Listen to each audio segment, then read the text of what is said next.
Start the show. This is two bears, one cave. Speaking of hot and looking good. He's Bert Kreischer. I'm Tom Segura. Let's just put the pedal to the metal and go. This is a perfect way to start off this show. 12 years in the making. It's gonna be a fucking shit show. Everyone's gonna hate us. 100%. Cheers. Welcome to another episode of Two Bears, One Cave. I'm Tom Segura. He's Bert Kreischer. And trying to get all the K's in there. And By the way, that shit's gonna need to stop before my special. are you doing that thing on the title card where it's Bert KKK Kreischer? No? No. Oh, I don't know. I'm asking. No. When are you allowed to discuss the release date? I can't yet. Not yet. Yeah. I almost slipped up. We almost slipped up on Rogan. I almost said it because I was drunk. I got mine. Did I tell you? No. I got mine. Really? Yes. The month that we are coming out is completely loaded.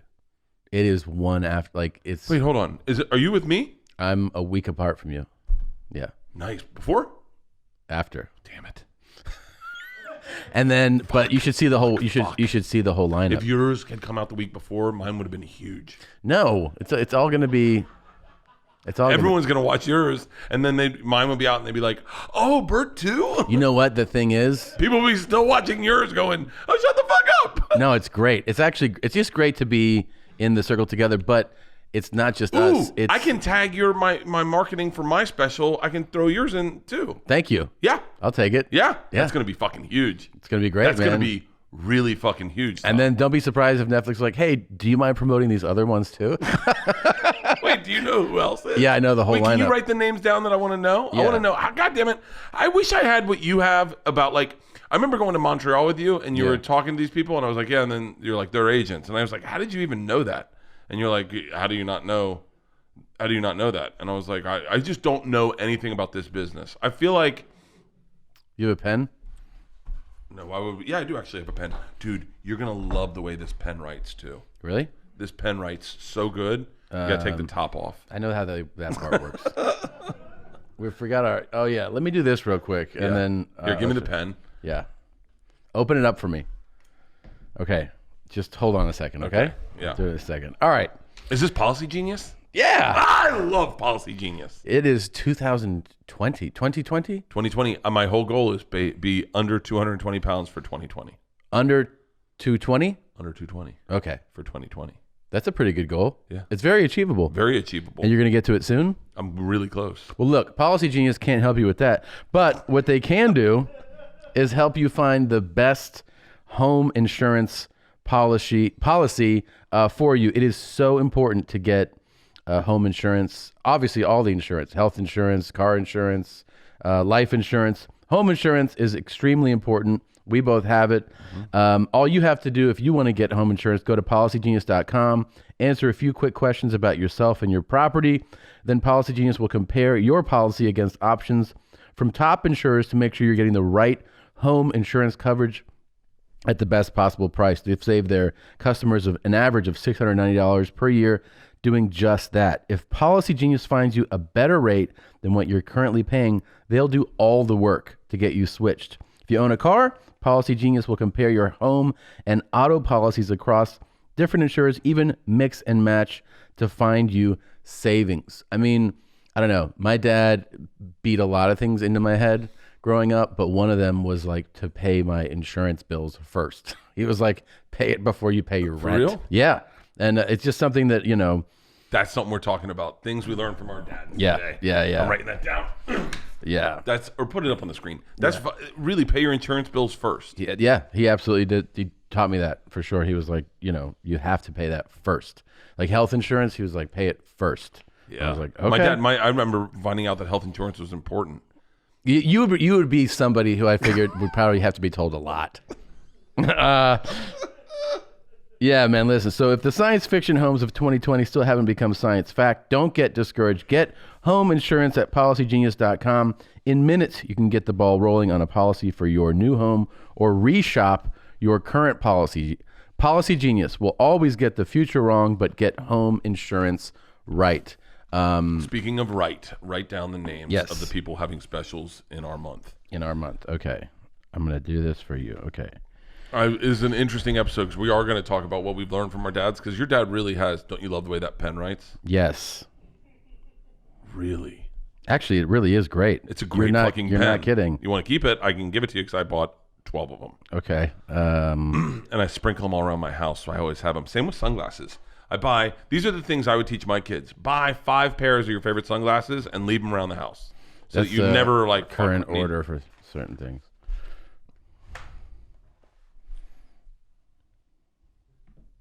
I knew the last one. Yeah. I didn't know the first one. That's good though. Yeah. Yeah, that's great. And I didn't know the second one. You know another thing that's great? What? When that happens, it'll really beat that up pretty hard. So that ends up looking even better. You know what I mean? I love your brain. What? And can I tell you what is yeah, this is gonna be great, man. I got a big month planned. Yeah, it's gonna be good. It's gonna be good. Okay, so what are the things your dad taught you? Well, I'm trying to think. I mean, you know, he is really methodical. He's very much a planner. I mean, the first thing that comes to mind actually about him is being punctual and early for things. Really? Well, he's a fucking maniac about that. Like he's a Marine. I knew he was in Vietnam. Yeah, he's Vietnam. You know, he led a platoon of men. So your dad's military? Oh yeah. Oh, I never fucking realized that. Yeah, my dad's a retired Marine Corps captain, man. So it wasn't in the Marine Corps when I was growing up, but like that is a big part of his life, his creed. Did he ever get those nightmares? No. But he PTSD? does. No, he did not PTSD. He actually, very, very recently, started talking about how, he told me, like, it's really sad how he thinks about the guys that died, you know, every day. I was like, what? He goes, every day I think about those guys. I go, you think about the guys that were in your platoon that died? He goes, every single day. I was like, God damn, man. That was like, because all he used to ever tell me about was just like war stories, like you're watching a History Channel show. He was like, so we were on Hill 65, and the Viet Cong were, and then this rice hopper came through. I'm like, all right, and he goes, we mowed him down. I'm like, okay. I'm like, so he tells a lot of like battle stories, which I was always like surprised that he didn't get worked up. I'm like, is this okay to talk about? And he was like, oh yeah, this is great. And then he would just tell stories for like hours. But then I was, you know, he told me that about how much he thinks about those guys, and it's heartbreaking, you know. But I think it's got to be. I've been getting depressed because I'm getting older, and I feel like, but the reason I'm getting depressed is not because I'm getting older. It's because Leanne's older than me, and she's getting older first. And I'm watching it happen. Like, she's turning 50 this year. And she's like, what are we going to do for my 50th? And I was like, ignore it. You know what you should do, though, right? What, divorce? No, well, definitely. But, you know, like, Leanne doesn't know how to ball out. Not at all. You got to do it for her, and you got to do it without running it by her or her knowing at all. I started doing that, and she lost her shit. Just do it anyway. You got to do something awesome for her 50th. Yeah. Her 50th is this year? 2020? Yeah. You know, it's so funny. There's this is going to come out really wrong. That's the way we want it. No, not in a good way. Oh. There's here's the thing, you know, when you party a lot, obviously you hang out with a lot of people that party. We've talked about this before on the podcast. You have run into a lot of alcoholics that some really turn their life around and do great things. And then some guys that were comics that you didn't speak to in 20 years are still just miserable alcoholics, and they're not happy people. Yeah. And they haven't continued to write, and they don't they had never challenged themselves. They were content in a bottle. I think about those people the way your dad thinks about dead Marines. Like sometimes I'll sit there and I'll go, I feel bad because I was in drinking with them, and then somehow I got out of whatever it was. Maybe I was never as bad as they were. I don't whatever it is. You look at some people in this business, and I feel like you run into them, and you're like, ugh, like almost. And I talked about this so much, but when there's a survivor's remorse, and I think that's what your dad has. Oh yeah, where he goes. I heard some Marine say, I'm sure it was some guy on Roga's podcast, that every time he gets in his pool, he thinks about all the guys that can't get in their pool. That's all those guys end up thinking about. My cousin was like, we're having dinner with the whole family, and my cousin goes, it must weigh on those guys from war that were in war about like having killed other people. And my dad goes, it doesn't weigh on them at all. And he was like, what? And he goes, nobody worries about that. And he was like, really? Because my cousin's so sweet and innocent. And he was like, no, he's like, I would think, on them at all. He's like, let me tell you something. Nobody is bothered by that, by killing the enemy. And everybody was like, okay. He goes, what weighs on you is the guys you lost. That's what you think about. He goes, I've never lost a second of sleep over any of the enemy dying. He's like, you think of it. Wouldn't it be cool if you could plug like your computer into your dad's neck and you could play his memories on a big screen? It might be too much. Yeah, dude. I mean, that stuff in particular, I'm sure. I mean, you think about it, man. Like it's one of the reasons where I just go like, man, I hope we don't go to war, because I just feel like it's so terrible to be a part of a war. None of those guys are like, that was great. It's all terrible. It's just death and destruction, no matter which side you're on. It's just horrible. It just stinks. I don't know. Yeah. I don't even know anything about what's going on with Iran. So, and by the way, when this comes out, we probably will either be in war or not be in war. Yeah. It's I don't know. I feel bad for anyone that has to go do that. I don't have what that takes. When I think of it's easier for me to compartmentalize Vietnam because I've seen so many movies about it. Yeah. I don't really understand what was going on in Afghanistan and Iraq. I mean, you see a couple movies like Sniper and you're like, I couldn't do that. I would end up just going into one of those houses and locking myself in a room and being like, the captives held me and I just escaped by the hair of my things. Thank God I got it out here alive. But what happened? Oh, shut up. We were in a firefight. You'd be that guy? Yeah, I'd be that guy. I would definitely be that guy. I would be the guy waking up in the morning going, I don't feel good. I think I'm getting sick. I'm going to stay in this day. But I think of those Vietnam guys were not saying that it was a worse war. I don't know what, but all I know is that once you got dropped off in the jungle, you were camping for the rest of until he had told us a story about how they were told to leave their packs back for just fire support, meaning go up to this position, just engagement support, just fire. Yeah. So leave your packs, which are canteens of water and food, because you're going to go there and you're just going to come back. Well, they got stuck out there with no water. So then they had to helicopter out these jugs, and the helicopter lowers them, release them. They all burst. So then they had to... It's a fucking dick move. Oh, my God. So they watched them all fall off and go, just explode. So they all had... he was like, we were without water, 62 guys for, the better part of a full day, overnight and then into the next day. Shit like that, yeah, where I'm like, oh my God, dude. I one time went into hot spin without water. Yeah.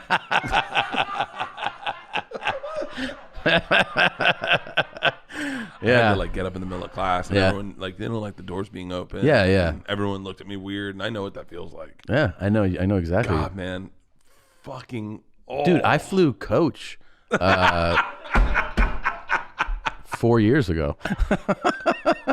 It sucked. I feel like I just I don't know. I don't have any of that in me. My dad went to the draft, and they pulled him in. They're like, do you have any allergies, any physical? And my dad goes, I have asthma. And they're like, all right, you're out. My dad. Oh yeah. Really? And they're like, yeah. And he just walked out. Do you know what the quickest out was? What back then? Gay. No, overweight. So people would just like show up.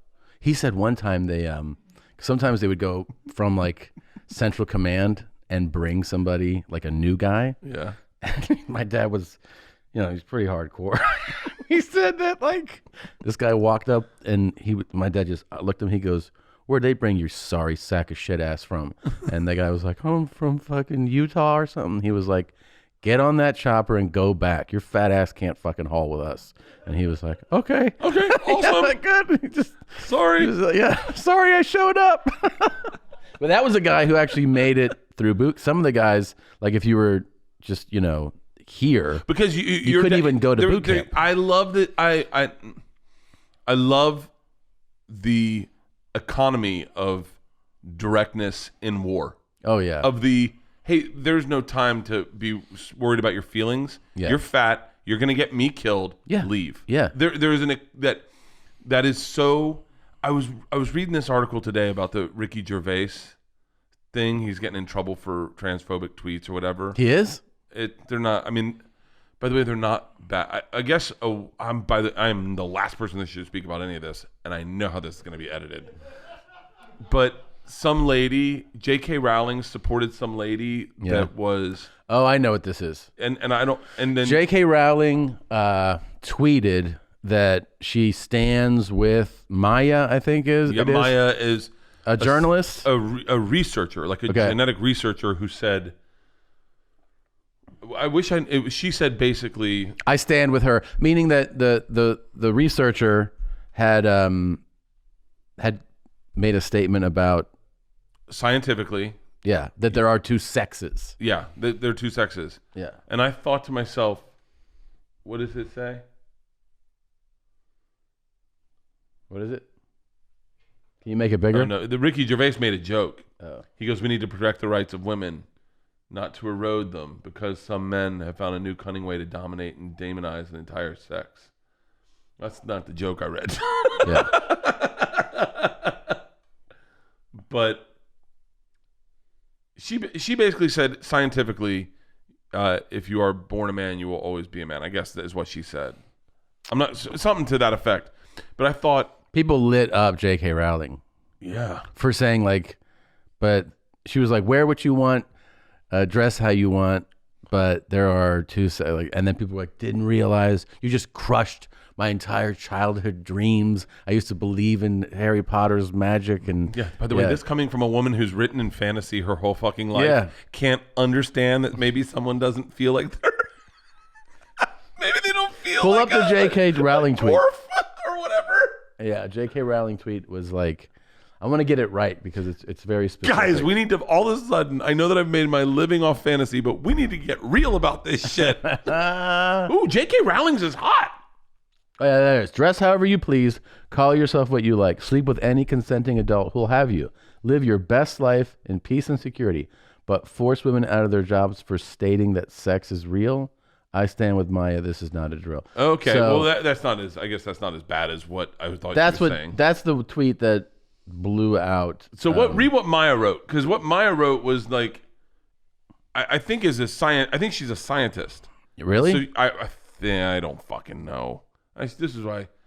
Yeah, this is you. I tweet. This is what's wrong with me. I always say I don't talk about politics, and then the other day I retweeted some like the 10 most ridiculous PC things to happen. Yeah. And this guy fucking lit me up. He's like, bro, you always say you don't talk about politics, but here you are retweeting the active rights agenda because they put this out there so that you can then, and it made sense what he said, is they put the crazy ones out there so you can start writing off the not so crazy ones. Right. So when you read the crazy ones, then you read one that's not so crazy, but you're like a zimzer, and you're like, oh, fuck that. That should be lumped in with that, you know? Yeah. One of my daughter's friends just became, and I think I'm using this correctly, and because I used it to someone and they said, they corrected me, and I was like, she became a they. Yeah, so she's non-binary. Right. They are non-binary. They are non-binary. Yeah. Yeah. She became a they. And by the way, I gotta be honest with you. I kind of called it when I met the kid in fucking first grade. You did? I swear to God. When she. Are you letting your daughter stay friends with them? Yeah, she was at her house. She was at her house the other day. Oh. With them, you just nailed it. Yeah. Okay. Yeah. What did she say? What did Maya say? Thanks. Yeah. Read it. Do it like that. Like you're waking me up like a cop. Yeah, I can't read that at all. I think you mean Zim. Oh, yeah. Zoom in, yeah. But yeah, I don't know what my point was. Oh, here was my point. There is something so like in today's society, we kind of almost have to just, when new rules come up, when you first hear it, I think everyone is taught, don't say anything. Just shut your fucking mouth. Mm-hmm. What are you gonna say something and then you got to deal with all the fucking repercussions? I think the thing is, but there's something beautiful about the economy of war where they're like, "Hey, I don't give a fuck what the fuck you're gonna get me killed." Oh yeah, they don't fuck around with like the military. How might this affect your feelings? How might this affect your feelings? No, they're like, you can't hang because you're a fucking piece of shit. Yeah. Go home. Yeah. That's how they talk. You can't be like, tell him to get out of that. It's a they, sir. I don't give a fuck. Tell him to get out of that bunker or we're all going to fucking die. Yeah. And I'll kill all of they. By the way, I'm sure that will be plugged into something. I'll kill all of they. No, I'm not going to let you say it. God. Bert. I just hope that Bert. Black people didn't invade our country. I swear to God, I hope that you guys enjoy the unraveling of my career and just see me on the road. I will never get a movie. I will never get a TV show. Oh, you're going to get all those things. You know what? You know what made me real sad, though? What? You, when we did Rogan, God, man, you had never told me the full extent of your teeth getting knocked out story. Oh, yeah. And you told it on that podcast, and I was like, Jesus, man. Yeah. You made everybody fucking sad. I know. But that's like, it's so funny. I never saw it as sad, really. I just thought it was a little fucked up. It was sad. My dad wasn't the kind of guy. My dad is not. He's different now that he's a lot older. of people were railing against your dad afterwards. Yeah. Luckily, my dad doesn't know what Twitter is. No, it's good. No, he just. That's old school. A little old school. Yeah. Like I remember one time he was yelling at me, and I was in high school, and I started to cry. Whoa, bro! It was like I asked to suck his dick. Really? He was like, "What the fuck are you doing?" And I was like, and he goes, "Don't you fucking cry." I remember that so vividly, like, because and by the way, if I can say there's one thing my dad's done that fucked me up, because then I turned into this guy who I saw crying as a weakness. Mm-hmm. And I didn't cry from that moment. I didn't cry again. I think the next time I cried was when Leanne broke up with me, when we were dating. She broke up with me, and I cried. That was the first time I cried again. Yeah. That's like fucking years. 10 years. Yeah. 12 years. And then I saw crying as a weakness. So like if a woman cried, I'd fucking write her off. I'd be like, yeah. I remember Stacey Dash cried. I told you this, I think. I was in spin class when I was like 26 maybe. Mm-hmm. And I put myself on the bike at Crunch. Bob from Biggest Loser was our trainer, was our spin teacher. Yeah. Put myself on the good bike. There was like a couple good bikes. Once you found a good bike, you knew what the good bikes were.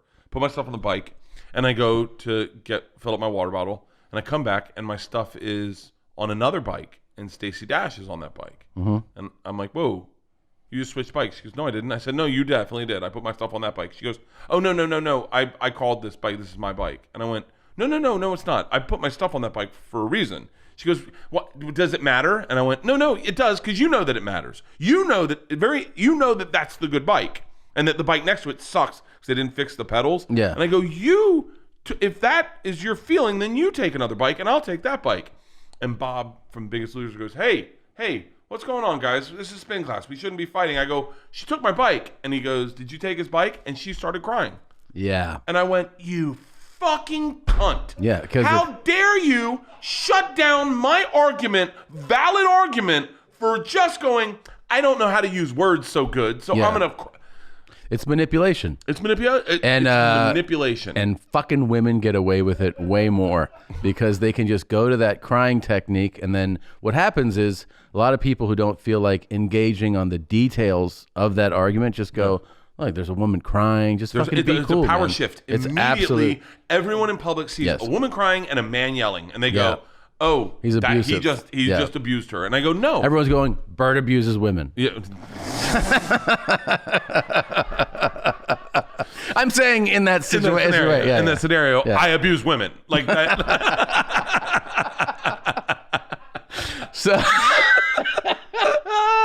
dude, I said to George at one time, when she was a little girl, she did something wrong. This is when she was little too. She did something wrong, and I said, and I was telling her. By the way, this happened last night too. I was doing something wrong, and she did something wrong, and I was correcting her, and I was being stern with her, and she started crying, and I was in the kitchen, Liam was in the other room, and I said, "Don't cry. Do not cry." I said, if you want to compete, this is a child, if you want to compete with men in the workplace, you got to learn how to not cry. And Leanne goes, she's fucking 3. What the fuck are you? But it was like, in my head, I was so broken about crying that I couldn't. Dude, I am with you. Whenever, if there's an irrational crying, like for something, I can't believe there's no parking space outside. I'm like, I immediately shut down and I go, keep this person away from me. I really have like a disease to stay away from it because it's so unsettling to be around an overly emotional person for me. Yeah. I can't be around it at all. Somebody who cries for no, it's crying says so much more than just I'm hurt. Yeah. It speaks. It's like, if a painting says 1,000 words, a woman crying in a parking lot is a novel. That's probably 1,000 words. No. And so that's probably a short essay. But like Leanne has never cried in public with me. If she did, I'd get up and walk away. I'd just walk away. I'd be like, I'm done with you. I can't. I can't deal with crying. And it goes back to my dad. When I started to cry, I bet my dad said, "What the fuck are you doing? Yeah. Are you about to say I'm done with the conversation? I'm gonna cry and try to one up you? Is this you fucking overbetting me? Yeah. You want to be a fucking man?" He's like, and I bet in his head he was like, I can't raise a man that goes into an office and starts to cry. Right. Like what fuck? Right, because he was going to work every day, and he's like, none of us sit around and cry when things are problematic. No, objection, Your Honor. I just. It's so crazy. I've seen my dad cry. Have you ever seen your dad cry? I saw him. It was the night his dad died. I remember being like 9, and I was across the street playing at a friend's house, and they called to come home, and I was like, "Can I stay longer?" And they said yes, like a couple more hours, and I was like, "Can I stay longer now?" And they're like, "No, you need to come home." And I was like, "All right." And I came home, and his dad had died, and he was crying. I remember him saying that he was crying for his mother because she was alone now. That's why he was crying. Dude, the words that come out of a crying man. Yeah. I mean, like a grown man. Grown man. Not me and Tom, but like our dads. The words that come out of a grown man's mouth are so fucking intense. Yeah. Like it really levels you. It does. Oh, I remember when they legalized gay marriage. He cried really hard. No, I'm just kidding. I watched my dad cry. My dad cried when Florida State failed me in 2 classes, and I had to. I thought you were gonna say national championship game. I was like, I feel him, dude. Oklahoma won. God damn it! I had to drive up to Tallahassee to talk to these 2 professors, and they only failed me because the Rolling Stone magazine came out. Article came out, and I had to drive up to Tallahassee, and it was like 6 in the morning. It was like probably 5 in the morning, and I had to get up there by noon or whatever. So I'm getting out and packing my car. I've already. Moving. You just have to go talk to the professors. I'm going to drive up and talk to the professors, and I had reached out to them, and I guess called one, and one told me not to waste my time that I could go fuck myself. A professor did? If I had his name, I'd rat him out. If I had this guy's name, I would rat him out. I hope he's still in Tallahassee. I hope he's drinking and smoking and living in his closet of an office. This fucking cunt. I reached out and he told me to go fuck myself. Then I got to his office and he said, I thought I told you to go fuck yourself. And I went, I'm definitely, I go, listen, I'm moving to New York. I wrote about this in my book, but I go, I'm moving to New York. Like I don't really have the, I can't really go back to school for another semester to make up this class, and I need this class. And I've talked to the administration, and they said that there is a way that a lot of teachers with a graduating senior will give like an out where they write an essay or they try to make up the work so that they can graduate. I've already walked. Like I'm moving to New York. Like I'm, and so I was wondering if there's a way. And he said, let me be very clear. He was like, you have sullied the name of the institute I am a teacher at. By the way, I'm paraphrasing. I'm trying to remember exactly. And he goes, you're famous now. What do you care? He goes, you're famous. You got a book deal. You got a movie deal. You got all these things. You're famous. Go be famous, man. Go be famous. By the way, I'm such a fucking idiot. I started going, yeah. Like, I was in my head. I'm like, what do I need this class for in my head? And he goes, you can go fuck yourself. He goes, I will never give you a C. I will never pass you. I'll never do anything to help you. And I was like, damn. I remember going, you're like a teacher. Like, but now you realize he's just some broken 28-year-old, 30-year-old dude. Yeah. Who's never going to be anything in his life. And he probably knows that. He's a writer. Fucking, he didn't know Barnes & Noble was going to go out of business. He didn't know all this shit that was going to happen. What class was this? Creative writing. It was creative writing. Yeah. So, like, I had written all the papers. He just failed me. And so I came home. I told my dad, and it was probably, I think it was at night. I pulled in, I told my dad, and my dad started crying. And he goes, it's so hard to watch someone fuck with your kid.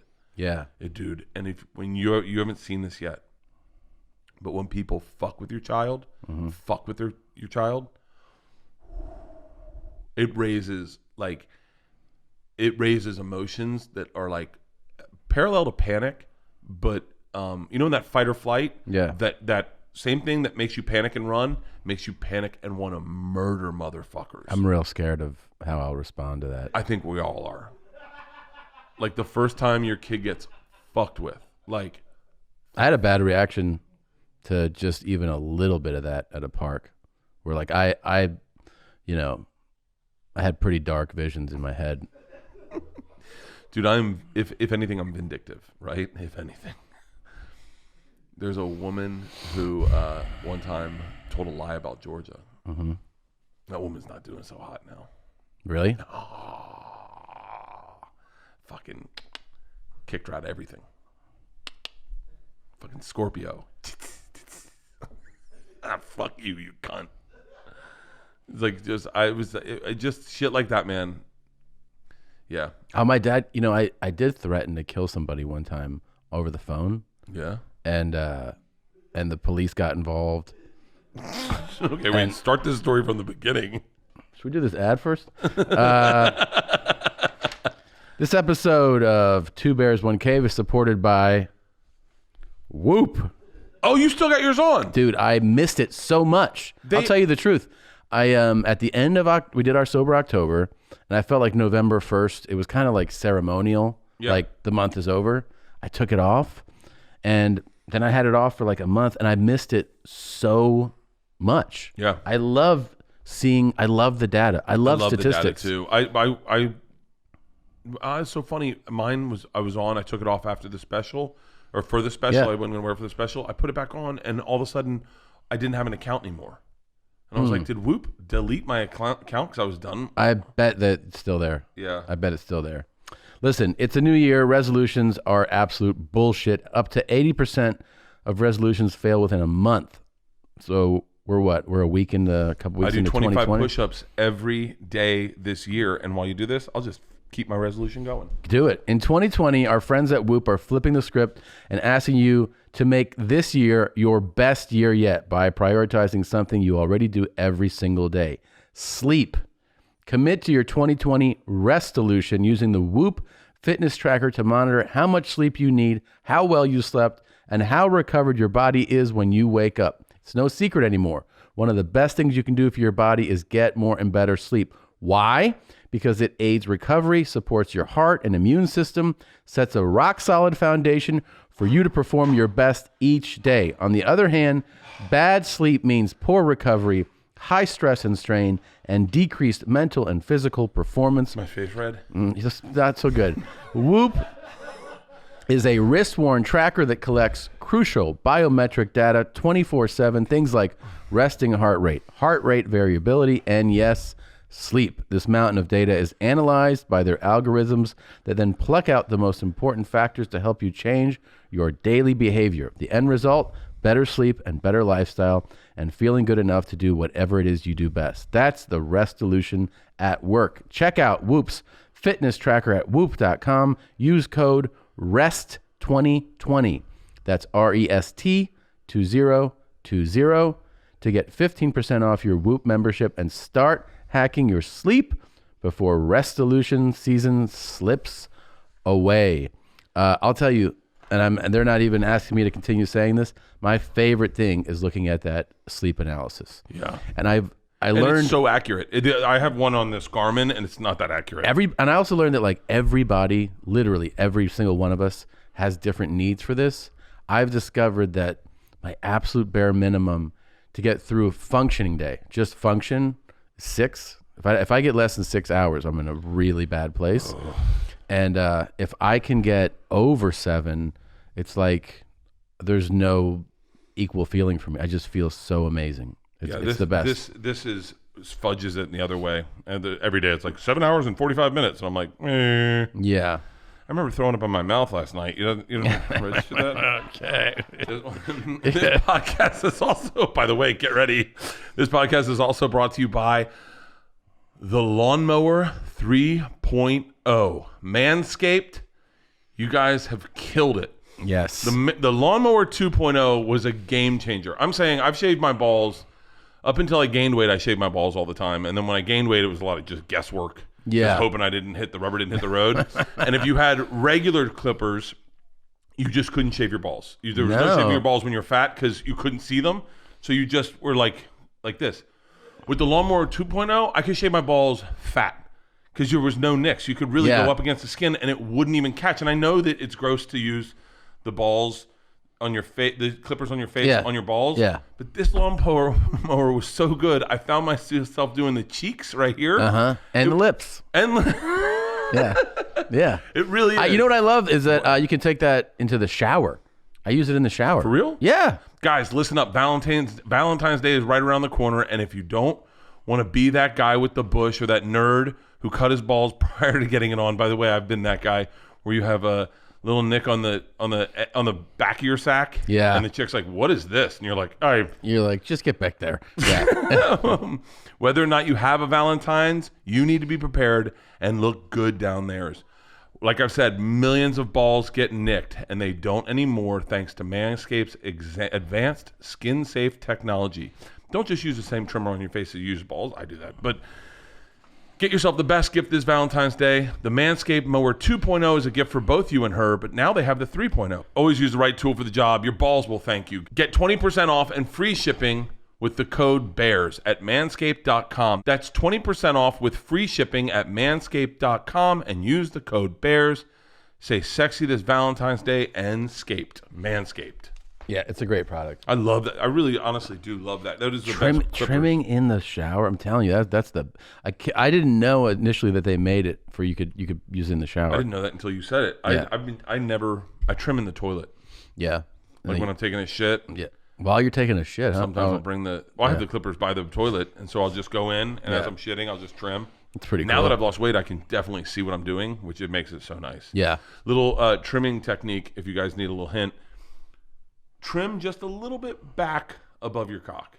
So Caesar out the hair above your cock. Just take your clippers and just go like not an inch, but like a quarter of an inch back up into your pubis. Yeah. And just trim the line there, because then when people see it, it looks like you have a little extra dick. That's kind of nice. Yeah. I think it's really weird when a guy shaves everything, the whole pubic area. Oh, yeah. You see that in porn sometimes. Not that I've watched, But sometimes you'll see, yeah, like a guy does like a landing strip. You're like, what are you doing, man? Yeah. I remember shaving my balls and then hearing Dave Attell going, guys, if you're going to shave your balls, shave the whole body. I shaved just my balls. It looked like a tire fire broke out on my crotch. And it's true. Some guys will shave their balls, but then they have all this hair up here. Yeah. Like, do you still have back hair? It's very scarce. Like there's like a patch here. Have and you gotten patch. waxed at all? No. Would you? I've done it before. I would like to. My back hair is getting worse. 10 years. Really? Yeah. I feel like mine's getting like there's less. Like now it's starting to fall out. I must be dying. I don't know. It's just, it definitely feels like it's going the other way. Your beard flies out on the sides. Yeah. I want to trim it so bad. Oh, I hate that. No, I hate when it does that. Yeah. Why does it do that? I don't know. I probably just need to trim it. Leanne has straight pubic hair. Really? Isn't that crazy? Yeah. No, I sometimes if I'm taping, I'll use that wax stuff and I'll just push it all down. Oh, really? Yeah. Nice. Sticking out right now? So you're talking about, it's sticking out right now. Damn it. Let me see the sides. Is it grown back since the trimming incident? Yeah, it's growing back, yeah. I was going to shave the whole thing, except I knew we were shooting on Monday. What if I had forgotten? Wait, are you still going to go to Australia? I'm there right now. Oh, you are? When this is out. Oh, nice. Oi, oi, oi. So. I thought you were speaking Spanish. Threatening to kill that guy. Yeah, threatening to kill. There we go. So I got a call. This is like years ago. I was out here. I had a day job at a post-production facility. And I got a call. She wasn't even like, my mom called me and she said that this guy was really rude to her at this furniture store. I couldn't understand how you would ever get in this situation. And the second you said I got a call, I went, I've gotten that call. Yeah. Okay, keep going. She goes, a guy was really rude to me. And she wasn't like trembling or like, she was just like down. She was like sad. And I was like, what happened? She was like, well, I was trying to buy like a couch or something. And, this guy was like, what are you saying? Because my mom has a heavy accent. And she was like, asking him like, is this for that? And he goes, look, I don't speak Russian. He goes, so why don't you like learn English or like go somewhere else? Something like that. Jesus. And I was like, what? So I just snapped, right? And I called him and she told me where she was. And I go, I want you to know that you're going to die today. And I was dead You're serious. in California. Yeah, I was in California. I go, someone's gonna come to your store today and fucking kill you. Oh. And by the way, this is real because this is South Florida. Yeah. And he assumes he's Russian. Yeah. And the Russian mob is fucking everywhere. Oh, yeah. And not to mention there's that getting shot in Florida is a real fucking thing. yeah, for sure. And everyone's carrying guns. Everyone. It's so easy to, first of all, just have a gun on you. And then if you want to go as far as getting a concealed carry permit, you have to fill out one piece of paper. That's what it takes in Florida. Like, everyone has guns. I didn't put it in the special, but the joke I have is our waiting period for a gun out here, I think, is like 12 days. Mm-hmm. The waiting period in Florida is and switch. It's true. No one gives it. So I was like, you're going to die. And he was like trying to say, I go, you can just stop talking. I go, you're going to fucking die. And you can just say, guy, I don't want to hear the rest of I don't want to hear what you're going to say at all. Unless it's funeral arrangements. Yeah. So I remember he was, you could tell he was getting worked up, and I stayed real calm. Like he was like, what are you saying? I was like, I go, you made a mistake. You said the wrong thing to the wrong person. And now you're going to be fucking dead. And I hung up the phone. And then I remember the IT people, because I worked at a pretty big production facility. Yeah. And so like a couple of them came around and they were like, hey, did somebody threaten to kill someone in Florida? And you're like, that seems and I was specific for a guess. I was just like, I'm kind of busy right now, man. So I just went back to what I was doing. And I was like, whew. I just remembered like feeling like such a thrill, and and then so I kind of like let it go, or like a few minutes went by, and then I kind of wanted to call the guy again. So I did. But this time I fucked up because I wasn't thinking, and I called him from my cell phone. So when I called him from my cell phone, see, before when I called, it was the outgoing number of the production house. Yeah. Now I call from my cell phone. So then he was he was like, "Oh, I know who you are. Now I know who you are. Sheriff's department's coming right now. You just threatened to kill me, buddy. Like, you're going to be arrested." And I was like, "I don't give a fuck, man. You're still going to die today." So I just leaned into it, you know? I was like, "Go ahead. Tell him everything. Here's my address." I just was like, "All you need to know is like, if you stay where you are, someone's coming to kill you." So Sheriff's department's on their way. Yeah. It's such a Tampa thing to say. Florida thing to say. It is. Sheriff's department. Sheriff's department's coming. So then I hung up, and then I knew I was fucked. I was like, fuck, like for at work. Yeah. Because at first they were like, "We have no idea who called." And now they're like, "Hey, Tom, are you from Florida?" Yeah. So then they pull me in to the IT room, which is like, has two guys there, and they're like, "Hey, so there's this place in Florida that said that like they got a call, then they got a call from you specifically from your cell phone. And they said you're gonna kill this guy." And I was like, "Oh, no. And I totally was like, "No, dude. What happened was this guy was on the phone. He said some crazy shit." And I was like, "Fuck you back. He's crazy." He's like, "I mean, maybe I'll kill you." Or, well, I mean, maybe something like that. But and I totally was like, "Oh, no. We were just like fucking around." And they were like, "Okay." And they just like sent me back. I was like, "Is there a recording of the call?" They were like, "No." I was like, "No. I was like, "We were totally joking. It's my friend's friend. I was just joking around." Yeah. But here's the whole point of this was that we brought it up over the holidays because everybody remembered. And my dad was like, "I was so proud of you for making that call." And he gave me like a fist bump. My son may not be a killer like I was, but he's got it in him. Yeah, he's like, "You did the right thing." Really? And I was like, "Yeah, I just, I've totally snapped." And he was like, "Yeah, it was the right thing to do." Yeah. He's like, "When you threatened that guy and threatened to kill him, I was proud of you." Dude, I punched a kid one time, and my dad was like, "What the fuck is wrong with you?" I punched this kid. You want to know what he said? He made fun of my teeth. He did. It was before I even had anything fixed. Like, he was like, my mouth was a wreck, and he said something. I wish I remember this kid's name. I said something, and he said something about my teeth, and I just fucking fired off, and I fucking knocked him on the ground. Didn't knock him out, but knocked him onto the ground. And then What grade were you in? I was going into ninth grade. It was the day before ninth grade started, and that was Sunday night, and I fucking knocked him, and I said, "Say it again," and he just laid on the ground. It was really weird. It's really weird how like things that you see in movies never happen in real life the way they happen in movies.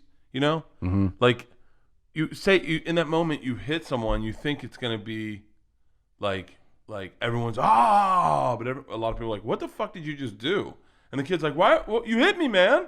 And it's just so awkward. Yeah, it doesn't. Not like in a movie. Not like in the movies. It's clean and cool and yeah. And it sounded weird. It sounded like this, like it just didn't sound like. It was so fucking bizarre. And then I walked home. I was we're on the other side of our neighborhood. I walked home. I go, "Oh my God!" My dad's like, "Did you just fucking hit somebody?" I went, "Yeah." And he goes, "Why the fuck would you hit someone?" I said something to me. He was like, like what the fuck? Are you out of your fucking mind? Like my dad's rules were so bizarre growing up. Like I remember I said the word faggot one time, and I know that's going to be clipped out and put all over the internet, but I said it one time, and my dad goes, I said it in our house. Like you'd say it to your friends all the time. I said it in our house.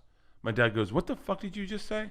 And I was like, in my head, I was like, "This isn't a bad word. This is the Suarez brothers taught me this word. This is how you say hi to your friend." And he was like, "What are you, homophobic? No, homophobic." He goes, "Are you afraid you're gay? Are you gay? Is that what's going on? Are you gay?"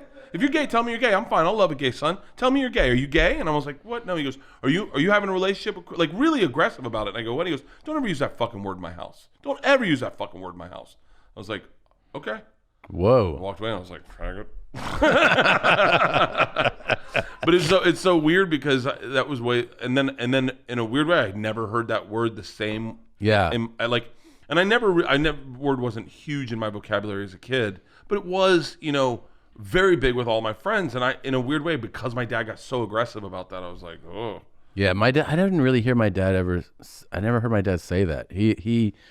I don't know, man. I always feel like he looked at all of us. I think because when he had been in combat, yeah, like just as civilians and only person. You know what I mean? Like, I feel like when I would do something that was like he was disappointed in, he would just kind of like be like, "Oh, you're just like a regular, typical. Yeah, you're a regular person."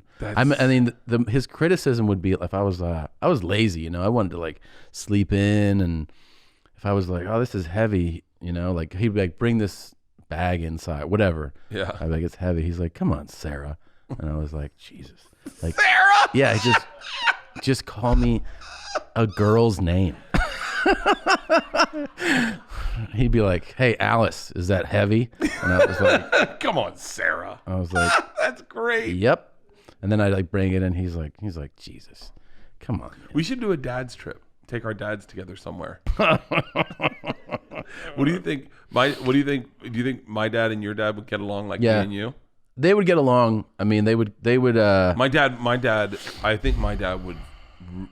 My dad is really weird about respect. Like he respects men. Yeah, like he can really appreciate. Dude, men. they're both old school white guy Catholic guys. Yeah, They would get along. Where'd your dad grow up? Ohio. Louisville. Yeah. Really? It's crazy. It's like the most Catholic city. Yeah. We should do a dad's trip. It's definitely, yeah. I mean, does your dad relax in a button down and khakis? Because my dad doesn't relax. Yeah, that's what my dad wears. You're like, why don't you like get comfortable? He'll go, I am comfortable. Oh yeah. And you're like slacks. Yeah, slacks with maybe a golf shirt. Yeah, is my dad's comfort. Is his dress down? Loafers. Yeah, like I bought him a pair of Nike Ultra Boost or Adidas Ultra Boost for Christmas. And he was, you could tell it was like, where would I wear this? He was like wearing a thong. Yeah. He was like, what am I supposed to do with this? I feel weird. Yeah. How come my feet don't hurt? How come my feet don't hurt? Yeah. Yeah. My dad relaxes now with marijuana. That is wild. I know. It's really bizarre. We played golf at Pebble Beach. Uh-huh. And that's awesome. Over this break? It's awesome until I tell you what happened. What? My dad overdosed himself. Was on the cliffs like this. Fuck.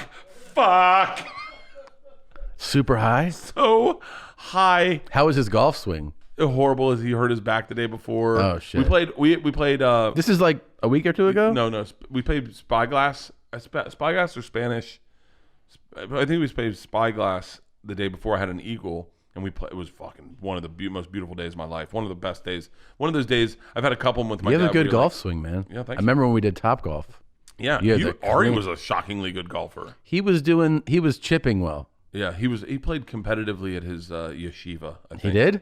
He was, I don't know how hard it is to make. Now, you were swinging that 5-iron clean, man. Yeah, and so it's white privilege. And so, but my dad, we played really great at Spyglass. I think it was Spyglass. And then Pebble Beach the next day, his back hurt. We started playing. He played pretty good. And then he was like, I'm going to take some marijuana to loosen my back up. I cannot believe this. And he ate I want to say 30 milligrams. He ate a lot. That's enough to get you going. We get to the two most picturesque holes on Pebble Beach, right? He's like, they're both on a cliff. And my dad's driving the cart on the left side of the cart, like in the grass to the left, away from the cliff. By the way, the cliff is 100 yards that way. And my dad's already like, oh, fuck. And I was like, Dad, and he goes, you know what, buddy? I don't think I can play the rest of this hole. And I was like, what? And he's like, I'm going to sit over here. Don't go to. And he was having such panic attacks. We go to the third hole. This is the hole everyone gets a picture on. This is the most picturesque hole of all of Pebble. One of the most picturesque holes on all of Pebble Beach. And my dad couldn't get out from under the cart. Like he was like hiding in the cart, and he was freaking out so bad. And I was like, maybe we Maybe we'll get a cocktail and loosen up that buzz a little bit. Yeah. By the end, my dad's just fucking wasted. No, I think they would get along though. I do. I think they would like. We should do a father-son trip. I would do it. Let's do it. Have them come to where's a good place to take them? Let's bring them out on stage and we do a live Two Bears One Cave. Dude, that would be bonkers. We're gonna do one. Yeah. Relatively soon. Yeah. We should do a live Two Bears One Cave. There we go. I mean, yeah, my dad would love it. It'd be fucking great. My dad, by the way, he'll say things like, he goes, people love to hear me speak. And I'm like, what? He's like, I consider it like a real treat for them to get to hear me. My dad's like that too. And I'm like, all right. And he's like, the thing is, like, people just remember when I say things, like, I'm just good at it. I'm like, I wish I thought of myself the same way. My dad what the fuck, man? What, do you want me to go on the road with you? Go out, rip my shirt off? People go crazy when I do that. I go, yeah. He goes, I know why you do it now. How many dates you want to do? Yeah. And you're like, do a little father-son thing, like, well, come out and just be like, you'll tell a story. And I'll go, that didn't happen. I go, yeah, that's fun, Dad. That's really fun. Kid's got an active imagination. Never happened. Didn't even go to Russia. My dad is, I have a great story about my dad thinking that Will Smith was gay. I remember this. And I told it somewhere, and someone came into my dad and told him, and he goes, never happened. And I go, it totally happened. And he goes, never happened. You got an active imagination. I never thought Will Smith was gay. I go, no, you're 100%. It's really hard for me to make up this scenario, Dad. And he was like, well, I'll tell you, all the things happen in your head never happened. I remember my sister and I was telling a story, and I was like, I remember when I was a kid, I'd ride on my dad's lap in our van, and he goes, never had a van. I go, we definitely had a van. And he goes, never had a van. Never had a van. And he goes, you make a lot of stuff up, and you believe it, and I'm fine with that, but we never had a van. So I'm telling the same story this Christmas to my daughters about riding on my dad's lap in our van, hitting the blinker. And my dad goes, never had a van. And my sister Annie goes, we totally had a fucking van. And my mom goes, we had a van. And he goes, okay. I was like, that's it? You called me a liar? And now you're just going to go, all right, guess we had a van. Dude, our dads are going to get along. My dad just goes, if he said something and I'm like it's like I had the bit in my special about Tommy Lee Jones is gay. Yeah. No, yeah. I don't know this. You don't know this? Joke to me. Dude, so I talked about how like rumors are spread. Yeah. And then one time, I think I want to say we were watching The Fugitive, and my dad goes, did you know he's gay? And I go, who? And he goes, Tommy Lee Jones. I go, Tommy Lee Jones. And this is back when like when you said someone was gay, people would go like, holy shit. It's not like now when they're like, okay. And where you realize it's just, normal part of the population makeup. So it was like just startling, right? To hear of somebody, like you see that guy on TV, he's gay, and you'd be like, oh my God, does he have fucking 4 legs or something? Like you just didn't know how to. So he told me that, and I was like, really? And he was like, yeah. And I go, how do you know? And he was like, oh, my friend told me. And I go, Jesus. And so then it became a thing that I would tell people, like. Like, you ready for my equivalent real quick? My dad told me Sam Cooke got shot raping a woman. I tell everyone that. It's not true. It's not true. Keep going. I fucking started to tell everybody, right? Like, anytime a movie came out and Tommy Lee Jones was in fucking 80 of them, I'd be like, he's gay? And people would be like, no. And I'd be like, yep. And then they would just basically be like, how do you know that? And I would just go, my dad told me. So my dad told me. And they'd be like, did your dad fuck him or something? I was like, no. So I kept telling people, freshman year of college, I'm in the freshman dorms, and I tell this kid Matt, who's in the dorms with me, I go, oh yeah, like there's like a movie's on TV, and I go, oh, did you know Tommy Lee Jones is gay? And he goes, he's definitely not gay. And I go, oh no, he is. And they're like, he's like, where are you getting this? And I'm like, my dad. my dad. And he knows. And he's like, he's definitely not. And I'm like, well, how do you know that? And he goes, because I know Tommy Lee Jones. Oh, sorry. He goes, I know him. And I'm like, how do you know him? He's like, because my dad and Tommy Lee Jones are friends, not lovers. And I've known his family for years. I know his wife. We've vacationed with him. He's 100% not gay. And I was like, this sounds fucking suspect. And he's like, dude, I don't know where you're getting this. My dad! Yeah. He's like, this is completely wrong. He's like, he's straight, definitely straight. So I call my dad and I'm like, dude. I call him from the dorms. I go, I just fucking found out for sure Tommy Lee Jones is not gay. And he goes, oh, I thought he was. And I'm like, Dad, I've been telling this I've been telling this for years. I've told thousands of people this. And he's like, yeah. I go, I go, why did you tell me that? He's like, I can't remember. I'm like, is that it? And he was like, yep. I thought he was. Yeah. I'm like, you just decided to label this guy? And he's like, yep. You out spreading grassroots propaganda based off a hunch. A hunch. He's like, I always thought he was. I'm like, oh, okay. Oh.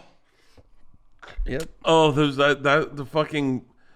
I wonder if those dads still exist, because I know I'm not that dad. Like I'm like those dads that just like my dad was like that. We're way more in touch with like human behavior and you know what I mean. Like the other day, Isla comes in and goes, I had the craziest dream last night. I go, oh, you should hear my dream. She was like, really? I went, Isla, I had a dream that two sisters, Georgia and Isla, could travel into dreams. So they'd go in to a child, into a hospital. They'd each hold a hand, and they could travel into the sleeping child's dream, and they could help get in their dream and rescue the child and get them out of a coma. And then they got hired by this family whose father was in a coma, and they were fighting over the will. And they went, and it turns out the father was a horror writer. And so in his dreams, it was terrifying, and they couldn't get out because he grabbed onto their hands. What the fuck, man? And I go, what was your dream about? She goes, nothing. She goes, nothing. I'm gonna go to bed. Was that really your dream? Really a dream, yeah. I have fucking insane dreams. That is an insane dream. That is an insane dream. I've had dreams. I've had dreams that would. I used to call Doug Benson's answering machine and leave him on there. I had dreams, and they were really intense. That would be like, would fucking creep you out. I had a dream one time that I'm sure people have heard me say this. I'm trying to think of one that I haven't told, but this is a really good one. We went to Rogan's house. I went to Rogan's house. Everyone's there in the dream, but it's all like Game of Thrones. There's fires on the tables and just fires, big fires, people shooting bow and arrows, and someone grabs me and they're like, Stanhope's waiting for you in the other room. So I go into the room and I just written my book, and he was like, hey, and he's sitting in a throne and he's like, I wrote a book. You inspired me to write a book. And I was like, really? And he was like, yeah, I want you to read it. So he hands me just a folder, and I open it, and it's inside's a piece of paper, like 2 or 3 pieces of paper, and they're stapled together, and it's just like this, right? And so I read the whole thing, and then I look on the other side, and on the back, and it says, take stickers. So I take the stickers and place on forearms. So I place them on my forearm, and I look at it and I go, it's great. And it looks like this. And he's like, what'd you think? I says, it's great. He goes, read it again. I go, what? And he goes, read it again. And I went, well, I just read it. And he goes, no. The stickers are acid. Every time you read it, it changes. I've picked the perfect words to tell the perfect story, so that on acid you can read that over and over and over again, and each time is a different adventure. And I look down at the paper, and now all the letters are vibrating and coming off the page and dropping. And coming off the page and dropping. I look at Stanhope, and he's like, keep reading. And I look, and now all the letters are sparkling, and I'm inside the sentence riding a horse with a fucking knife, fighting the letters like it's a big fucking thing. And I'm like, holy shit. And he's like, keep reading. And I'm like, oh my God. I'm like, and I'm like, this is genius. And I woke up. I was like, told my wife, she's like, I don't give a fuck about your dream. This is a sober dream for you? Sober dreams, dude. I've had dreams. I had a dream that had me, I woke up crying. Like, not in a good way. So I'll tell you this, because it's a really fucking crazy dream. Okay. let's do this. Okay, do this. Don't forget this, your dream. Okay. All right. This episode of Two Bears, One Cave is brought to you by Capterra. Capterra is fucking awesome if you're looking for software. Yeah. It's super, super easy to use interface. You literally go to their site and you can type in whatever your business is looking for. If you have a small business, not to step on all your read, No. but you find what you're looking for as a small business, type it in. I did it for editing. I did it for marketing. I did it for calendar marketing. If you want to match up your calendar with your marketing plan, you can find great apps to do that. But I absolutely love Capterra. Well, it's 2020, time to hit Control, Alt, Delete, and start fresh. Simplify the way you do business this year with Capterra. The website over 1 million people use monthly to find software. Capterra simplifies the software search to just a few easy steps. They don't just help with the software search, they help you make the most of your software too. Search and compare software, get free guides and tools, read tips for your industry, and much more. Get started at Capterra.com. Capterra is the free online resource millions use monthly to find the best software for their businesses. Capterra helps your business thrive by making the software buying process as easy and effective as possible, educating you on how to get the most out of your software tools and services. Search more than 700 specific categories of software, filter options and features, pricing, and more. Compare software side by side. All the info and data you need all in one place. Easily drive into helpful articles, free guidebooks, step-by-step ebooks, and more. You used it for a number of, looks like your marketing, your editing. It really is super easy because you get to compare it'll bring you like 5 options, more than 5 often. But you can read user reviews on those, and often whatever software you're looking for has like a YouTube clip of like how that software works for you. Visit Capterra.com for free today to find the tools to make an informed software decision for your business. Capterra.com. That's Capterra.com.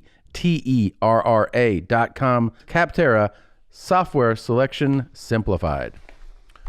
This podcast is also brought to you by MeUndies. I just did a fitting for my new show. Yeah. I very seldomly wear underwear, but if I do... Very seldom. Very seldom. But if I do, it's MeUndies. And I rocked a pair of MeUndies, and I walked in, they were like, whoa. Wardrobe? Yeah. They're like, wow, you lost weight. You look great. And I was like, oh, you know what's so funny? When I take my clothes off, I'm immediately naked. Mm-hmm. And so everyone goes, if you ever see me, you're like, whoa, what the fuck? No one ever's like, hey. Yeah. Like, wearing underwear is like a nice...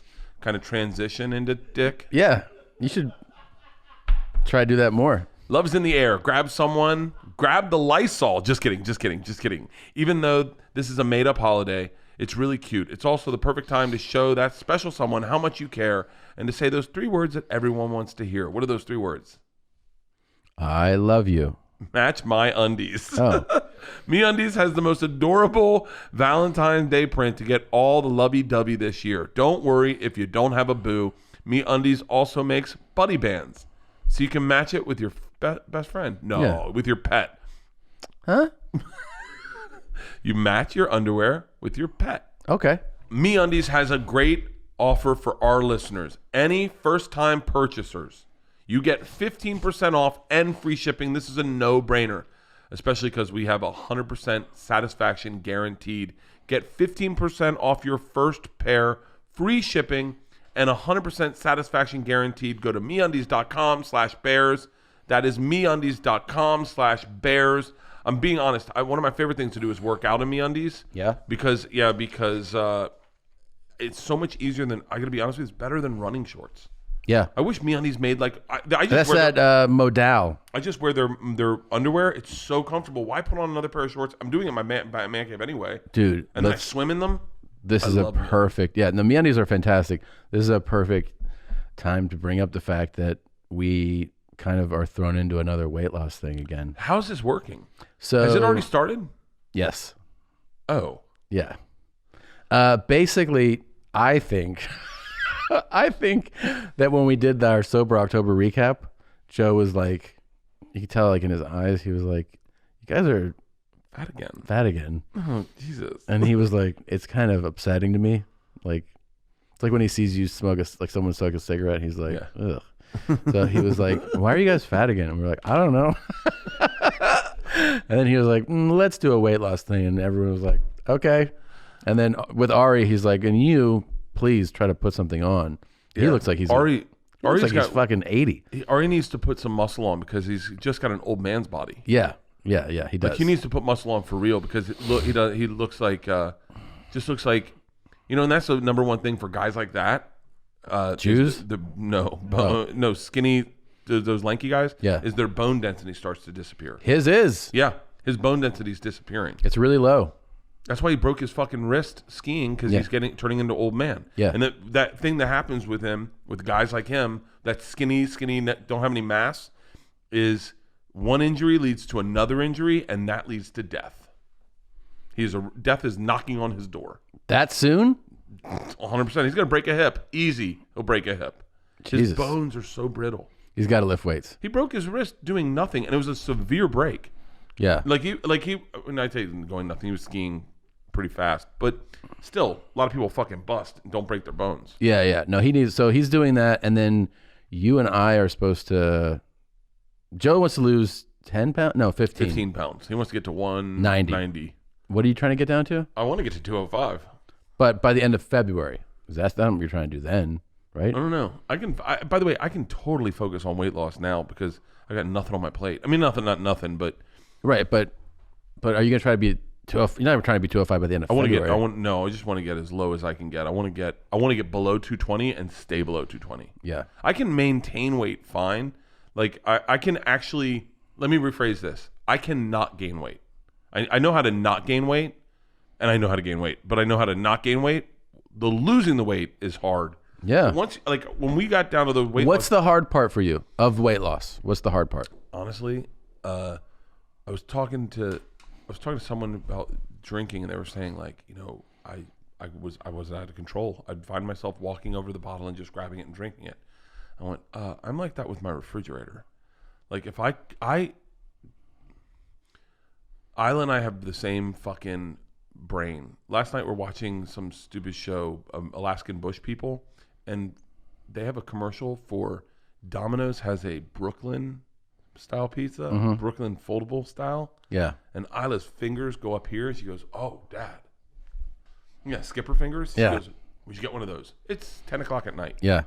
What'd you say? I went, "Of course." I called Domino's. I called 3 different Domino's to find the one that. I mean, it was like, call the first Domino's, we don't deliver to you. Normally, you just go, it's not meant to be. Yeah. Call the second Domino's. Took my order, placed my order, called back. Sorry, we don't deliver to you. I was like, don't worry, Otto. We're finding this Domino's. Called the third Domino's, got an extra large pepperoni Brooklyn.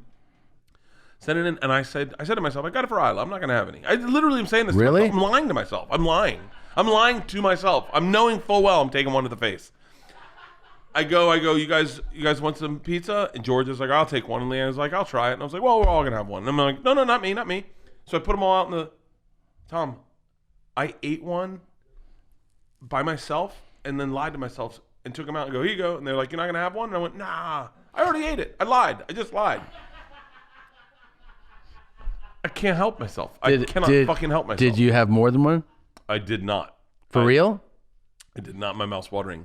I went back to go get them, and it was, and they had cooled, and I saw now how much grease was on it. Yeah. And I looked at it cooled, and I was like, it's not going to be what I saw when it showed up. I was like, I'm going to pass. I mean, I do this thing. I made udon, like a beef udon for the girls last night. Yeah. And it was fun as shit. Made bone broth. Like, it was really fun. I'm putting it away, and I'm just taking hunks of meat. Yeah. I'm just putting it in my mouth. Of course. Like eating a meal. I'm eating a meal, but I have no self-control. With the food. I have. It's weird because I have it right now. Right now, I haven't eaten yet today. At all? I had coffee, yeah. And so I intermittent fast up until whatever the 16-hour period is. But, man, once I know I can eat. Then you go crazy. Yeah, but it's even like yesterday. I was like, I'm going to eat healthy. I went to Hot Spin. I'm coming home. I'm like, I'm going to eat something healthy. And then Leanne had baked sourdough bread. And I was like, fuck, I'll make a sandwich. I'll make a healthy sandwich. And then I'm like putting cheese on it. And then I'm like fucking mayonnaise. And then I'm just like, I'm a horseradish. And I was like, fuck it. Let's load this bitch up. Yeah. Let's make a beautiful sandwich. And then I start going, by the way, this is like, I know this is real addiction. This is real addiction. I then say, who wants a grilled cheese? Knowing full well they're not going to finish a grilled cheese, and I can wrap up a grilled cheese. Oh, yeah. And I make amazing grilled cheeses with Leanne's bread, lightly toasted, cheese is melting, bring it into Georgia, cut it in half, knowing she's only going to eat half. I eat a full grilled cheese, eating both their halves. Yeah. And you're like, I didn't have grilled cheese today. Yeah, I just had a sandwich. I have a real problem with addiction with food. Like a legit problem. And I can't help it. I feel the same. I'm the same way. I really am. I love food. The hardest thing for me too is that like I'll get into good workout habits, and then you're just like you're fueled, like you're hungry. Like so now it's not just like standard I need to eat. I'm just so for me it's like the planning, right? Like planning how to eat. If you do the planning and the structure, you can. But if you go like I'm just gonna wing it, I can't wing it. Oh, I can't wing it. I can't just go, I'll find something healthy to eat. Can't do it. The fuck? No. I need, you know what I probably need? I probably need little boxes of things I'm allowed to eat. Put in the fridge. Yeah. And then that's my thing. Because then I'll just look at it and go, oh, okay, I'll do that. This is for me. I did that. I did a cleanse with Leanne. I got down to the lightest I've been in my adult life, probably 215, 212. I looked really good. It was right when I turned 40. And my mouth's watering right now thinking of food. And I would have a juice in the morning, lean protein and green in the afternoon, and a juice at night. And it was like very structured. I'm good with rules. Like that's why Sober October works for me, is because I go, I can do no booze at all. I can totally do no booze. But if you say a little booze, I'm going to go, why not a lot of booze? Why not? Right. Why not every other night? Why not like as opposed to I just should go. Like last night I'm like I'm not going to drink tonight. I'm going to eat healthy. And then I go to the store because I'm making this bone broth, and I'm like, I could really pump up this udon. And then I was like, I need some sake with this udon. Like, why not get a little sake? It goes in the recipe anyway. It's a little. And then next thing you know, I'm stirring bone broth, drinking sake out of the thing, going like, fucking, who wants to open a bottle of wine? Yeah, you're living well, but you're not doing so. You know, it's not as crazy as it sounds. It's not like you're like in trouble. No, and I'm not like. The thing is, I'm getting up every day. I'm working out twice a day. I'm running 3 miles every day this year. That's my goal. I'm going to run 1,000 miles this year. That's great. I'm going to run 1,000 miles and do 25 push-ups every day. I figured if I run 1,000 miles and do 25 push-ups every single day, I will see a difference. It's got to be some difference for sure. I ran 383 miles last year. Wow, so this would be more than triple. Well, the key is, right, it's or more no, than triple, triple. But I had like January of last year, I ran 1.9 miles. Like it's not a good month. That's when I put on all my weight. Really? Beginning of was it tour, on the road? Oh beginning of my tour. Yeah. Fucking. What do you guys want for dinner? I don't know. What's the city known for? Coney's. Yeah. Let's get $100 worth. Yeah. No, I was when the tour. You know do the you other realize thing. How big we'd be together if we toured together? We would be houses. The tour. The bad part about the tour is not just. It was the 4 or 5 cities in a week, sleep all fucked. You know what I mean? Like when you have very little structure to it, it's like, then we're going to get on the bus at midnight. You'll wake up 6 a.m.